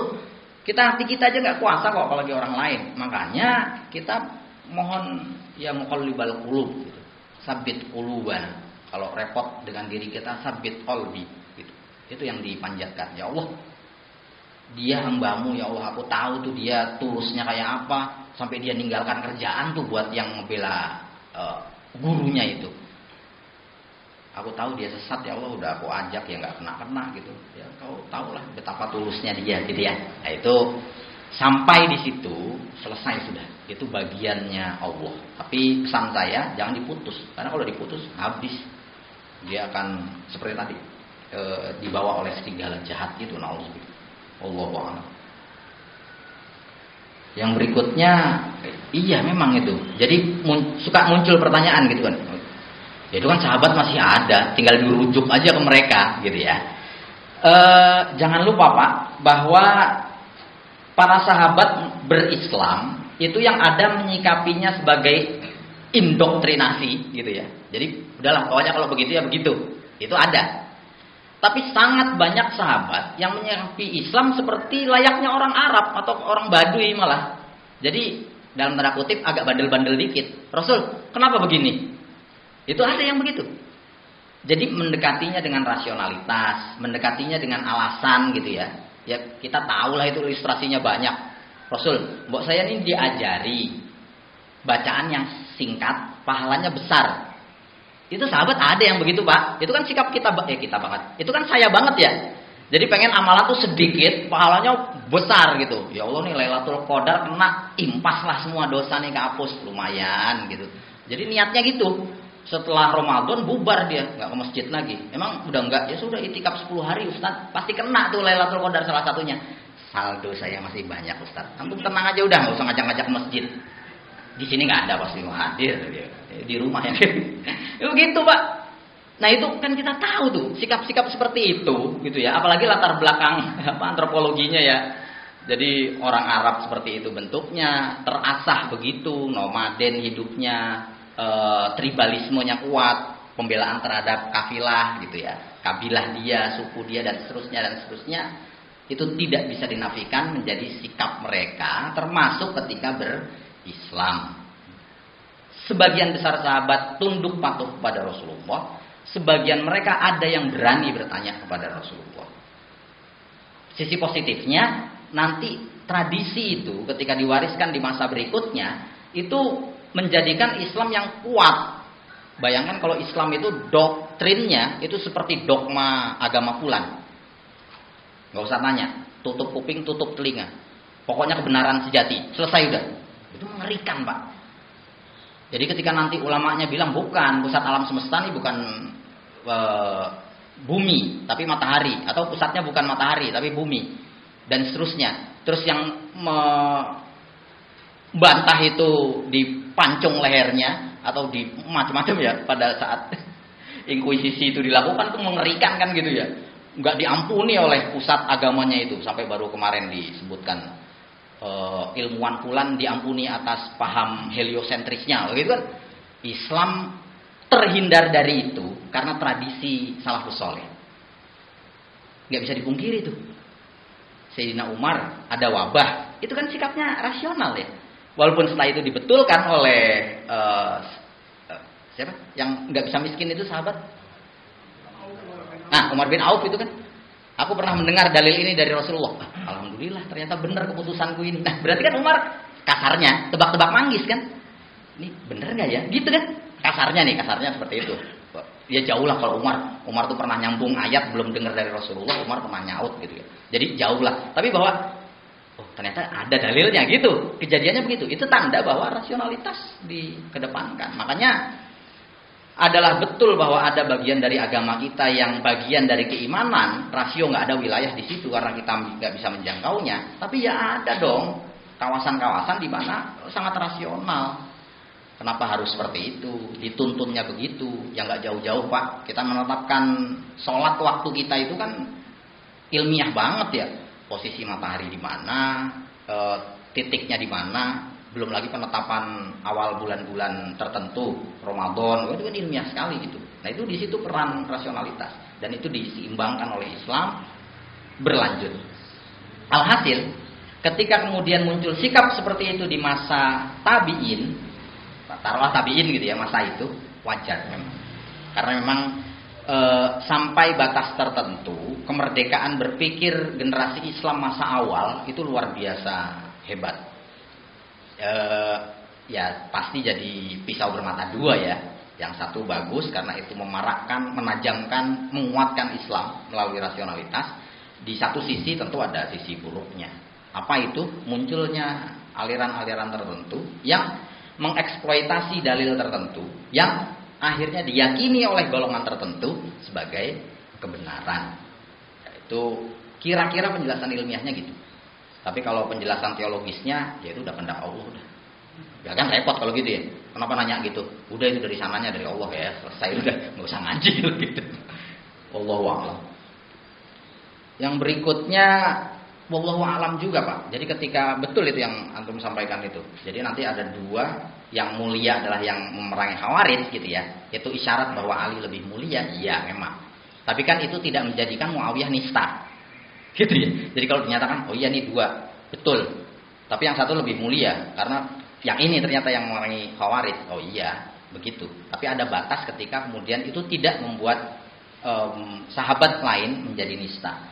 Bukankah ketika Tolhah, Zubair dan Aisyah diprovokasi oleh Khawarij untuk memerangi Sayyidina Ali itu tidak menjadikan Tolhah, Zubair menjadi nista? Bagaimana mungkin nista? Rasul sudah menjaminkan surga untuk kedua sahabat beliau itu. Soal kedua orang itu dalam tanda kutip memberontak terhadap Ali, ya nggak bisa terbantahkan gitu ya. Nah itu masuk ke situ kok. Bisa-bisanya ya begitu memang. Kondisi politiknya seperti itu, tradisi berpikirnya begitu, kecenderungan pribadinya begitu. Jangan lupa Pak, sahabat itu ada yang berpikir masak-masak, bertindak, ada yang begitu. Tapi ada yang apa-apa udah megang hulu pedang aja. Ada yang begitu, sahabat itu. Waktu Rasulullah berhadapan dengan Khawarij pertama itu kan, yang ittaqillah ya Muhammad, tuh jahatnya orang Khawarij ya. Jadi jangankan kita Pak, jangankan generasi awal Islam, jangankan tabi'in, jangankan sahabat, Rasulullah aja sama Khawarij itu dibilang ittaqillah ya Muhammad. Takwalah engkau kepada Allah. Berani-beraninya mereka bilang ke Rasulullah. Itu gara-gara pembagian ghanimah itu, peristiwa itu. Jadi orang nggak ikut perang dikasih. Itu kan di dalam hukum nggak bisa begitu. Tapi Rasulullah ngasih. Itu sama Khawarij nggak takut sama Allah. Begitu kan Rasulullah ya. Kalau sekarang kita dibunuh sama Khawarij ya wajar. Rasul dibegitukan dulu. Tuh peristiwa itu disikapi sama Umar gimana? Udah begini dia.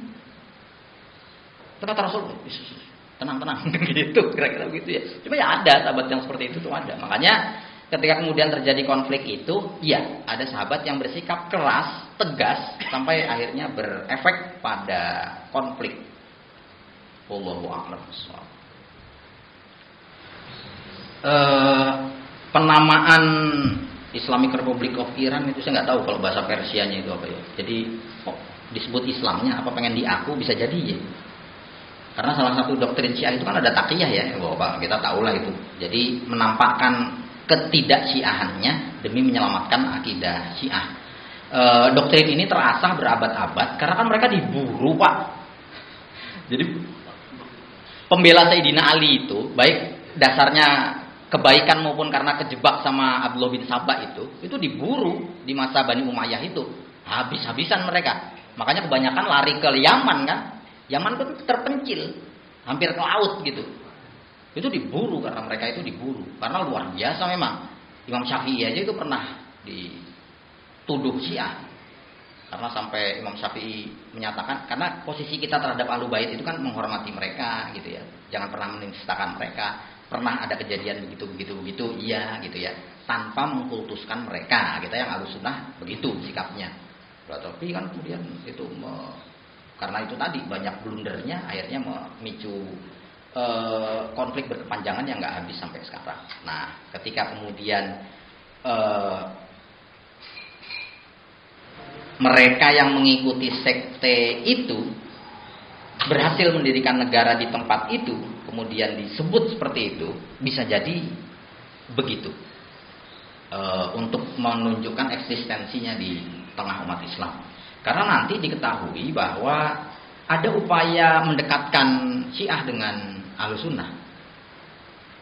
Ya macam-macam. Ini sikap Ahlussunnah macam-macam nih. Ada yang antipati banget. Syiah sesat, kafir, masuk neraka gitu. Ada yang begitu. Tapi ada yang agak soft. Oh enggak begitu. Coba kita teliti dulu. Ini dia yang menuhankan, merasulkan atau menganggap Ali sebagai khalifah yang sah. Ada yang begitu. Karena itu kan akidah ya Pak. Jadi kalau dia menyatakan Ali sebagai khalifah yang sah, bukan Rasul, itu nggak rusak keislamannya. Dia fasik, cacat laku keislamannya, tapi tidak gugur akidahnya. Karena tetap asyhadu alla ilaha illallah wa asyhadu anna Muhammadar Rasulullah. Soal asyhadu anna aliyan waliyallah atau apa gitu, kabarnya ditambah azannya dan seterusnya itu wallahu a'lam. Tapi bahwa mereka berbeda-beda, iya. Berkenaan dengan itu, wallahu a'lam akhirnya, karena mereka diburu, biasa menyembunyikan keyakinannya. Malah ada doktrin yang di dalam Syiah itu menyatakan taqiyah itu bagian dari keutamaan agama, gitu ya. Itu karena memang mereka terasah untuk melakukan itu. Ya bisa jadi itu. Termasuk dulu di Indonesia kan nggak muncul kan, tokohnya udah meninggal sekarang. Dulu tuh di awal nggak nyebut begitu. Gak nyebut Syiah dia nyebutnya mazhab Ahlul Bait gitu ya. Hapus juga nih, mati saya gawat. Iya, ijabi Ikatan Jamaah Ahlul Bait Indonesia. Ya ada 1-2 teman saya ikut. Iya, udah dijamin dihapus, sebut aja namanya ya. Berbahaya. Itu seperti itu gitu ya. Jadi itu upaya taqiyah atau tidak? Iya, karena memang doktrin mereka itu. Yang berikutnya, kalau Sayyidina Husain lebih terkenal, populer, Sayyidina Hasan gimana? Sebagian riwayat menyebut Sayyidina Hasan itu dibunuh. Jadi tidak sempat cukup populer. Apalagi kemudian terah dari putrinya Yazid, Raja Persia itu diwariskan lewat darah Sayyidina Husain, bukan dari Sayyidina Hasan. Makanya kenapa kok itu yang lebih populer? Ya karena seperti itu. Makanya karena baik yang Syiah maupun yang Sunni lebih mempopulerkan Sayyidina Husain, sementara yang Syiah dan hanya yang Sunni mestinya maunya mempopulerkan Sayyidina Hasan, maka yang lebih populer adalah Sayyidina Hasan. Terus lagi, yang tragis tampak di semua riwayat itu kan Sayyidina Husain. Sementara Sayyidina Hasan debatable itu. Jadi hapus nih, bener nih kalau yang ini hapus. Ngeri saya nih. Ada yang menyatakan salah satu istri Sayyidina Hasan itu diperintahkan oleh Muawiyah bin Abi Sufyan untuk meracun suaminya. Wah itu mengerikan lah, gitu ya. Jadi banyak yang serem-serem ini. Taruhannya nyawa ini ngomong kayak begini. Itu seperti itu. Jadi wallahu a'lam berkenaan dengan itu, tapi itu debatable karena ada yang menyatakan tidak, dia mati secara wajar. Itu fitnah peracunan itu untuk mendiskreditkan Muawiyah bin Abi Sufyan. Nah, sampai situ sekali lagi kita tumpul wallahu a'lam kejadiannya seperti apa. Sementara Sayyidina Husain jelas semua riwayat Sunni maupun Syiah menyebut bahwa beliau gugur di Karbala dengan cara yang tragis itu. Maka wajar kalau kemudian menjadi semacam legitimasi ya kebenarannya. Wallahu a'lam. Berikutnya perpecahan itu apa menjadi pangkal nubuat ya, apa profesi Rasulullah menyatakan bahwa umat ini terpecah sekian bagian, umat ini terpecah sekian bagian, umat Islam akan terpecah 70 sekian bagian itu. Bisa jadi iya, karena Rasulullah sangat dekat dengan Allah dan Allah pengetahuannya kan kita udah bahas kemarin itu ya, kodim kan Allah itu. Gak ada di masa depan yang Allah gak tahu, makanya Allah tahu. Lah, gimana mungkin manusia sangat dekat dengan Allah yang seperti itu tidak mengetahui hal begitu. Kalau hanya sekedar Umar saja bisa melakukan keajaiban sedahsyat itu, gitu ya. Apalagi Rasulullah. Jadi ketika kemudian beliau menyatakan nanti umatku akan terpecah, betul memang. Apa pangkalnya konflik itu? Bisa jadi iya, gitu ya. Kabarnya Pak Rasulullah sejak Hasan dan Husain kecil itu sudah dibacakan muawwizatain. Qul a'udzu birabbil falaq sama qul a'udzu birabbin nas. Karena kabarnya beliau tuh udah tahu yang satu mati diracun, yang satu mati dibunuh gitu. Dan kabarnya lagi, saya dibilang kabarnya kan macam-macam nih riwayatnya gitu ya. Itu soal Sayyidina Ali kan gitu juga ya. Wahai Ali, engkau akan terbunuh. Mati engkau terbunuh. Ya namanya Ali kan kayak Rasulullah. Enggak masalah. Waktu itu aku mukmin apa musyrik? Mukmin. Udah selesai udah. Itu Ali diberitahu oleh Rasulullah akan terbunuh, dia enggak merisaukan pembunuhan itu. Dia hanya merisaukan aku waktu itu mati husnul khotimah apa su'ul khotimah. Kata Rasulullah husnul khotimah, muslim. Ya udah, enggak masalah dibunuh. Itu Ali yang dikasih tahu Pak. Kalau saya protes pasti. Engkau mati dibunuh, apa enggak bisa diganti takdirnya? Komplain dong ke Allah ya Rasul, masa dibunuh Rasul tiap pagi ngaji ke gitu ya. Itu sahabat tuh begitu Pak, macam-macam. Jadi luar biasa ya. Jadi betul kita kerdil kalau buka sirah sahabat ya jangan Rasulullah lah. Sirah sahabat tuh kita kerdil banget kan. Sayyidina Utsman itu setiap kali beliau lewat di Baqi', terus ada kawasan yang dia wakaf di situ, itu bilang, nanti satu saat yang pertama kali dimakamkan di sini orang baik. Itu Utsman gitu. Itu sekedar Utsman loh. Ya mohon maaf ya, Utsman kan pedagang, bisnismen gitu. Itu tingkat karomahnya sedahsyat itu. Baqi' itu kan sempit, Utsman kaya, dia beli tanah tambahan, cerita sumur macam-macam kita tahu. Utsman tuh dahsyatnya kayak apa. Makanya ditambah itu makam itu di dekat Madinah itu. Enggak dipakai pekuburan itu sampai masa Utsman. Kabarnya setiap kali Utsman lewat di kawasan wakaf yang dia tambahkan itu, Utsman selalu bilang, nanti ada orang baik yang pertama kali dikuburkan di sini. Siapa yang pertama kali dikuburkan di situ? Utsman. Dia sendiri. Wah ini berkenaan dengan karomah sahabat luar biasa lah. Dan itu jauh lebih menarik dari karomahnya wali-wali yang nunjuk kolang-kaling jadi emas gitu. Gitu. Iya. Film 80-an Sunan apa gitu ya. Ya gitu. Itu sahabat macam-macam Pak. Dan itu menunjukkan kedahsyatan keimanan mereka gitu ya. Yang berikutnya, apa kemudian dalil bercacat ketika kemudian ia dipakai sebagai alat politik gitu? Tentu iya. Apa itu sudah dilakukan di masa awal Islam? Iya juga. Nggak bisa dinafikan gitu. Jadi bilang wah lah mereka tulus semua, oh enggak. Minimal kalaupun mereka nggak tendensius menggunakan itu, kita tahu seperti yang tadi ya, manusia cenderung untuk memilih. Tadi udah disebutkan tuh, ada 5 pilihan. Yang 3 cocok, yang 2 bukannya nggak cocok sih, nggak kepake. Itu pasti disampaikan yang 3. Dan itu ketika disampaikan ke muridnya, ke tabiin, betul. Akhirnya taunya yang 3 itu, gitu. Nah makanya apa itu terjadi? Iya. Tapi saya tidak percaya kalau itu tendensius dilakukan oleh sahabat. Kalau itu saya nggak percaya. Jadi nggak mungkin tuh Muawiyah mengeksploitasi dalil tertentu. Saya nggak percaya itu. Kalaupun ada tuduhan itu, nggak tahu saya. Jadi ketika kemudian Tolhah Zubair memakai dalil tertentu untuk memprovokasi Sayyidah Aisyah gitu ya, itu jadi fitnah terhadap mereka. Saya anggap itu sebagai fitnah. Karena saya lebih melihat itu sebagai sisi manusiawi dari para sahabat. Memang sahabatnya manusiawi tadi sudah kita sebut seperti itu. Jadi mereka manusiawi banget gitu. Jadi ketika kemudian pilihannya ada yang salah, ada yang meleset, ya wajar banget.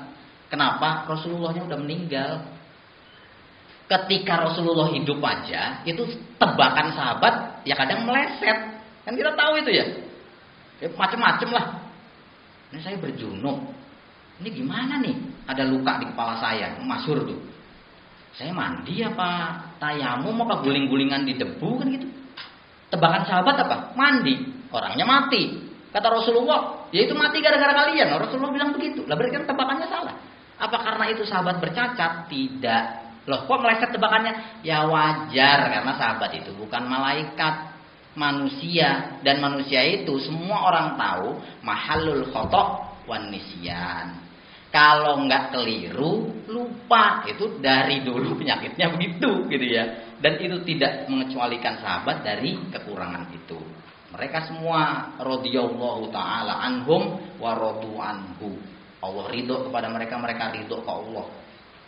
Mutlak, enggak bisa dibantah.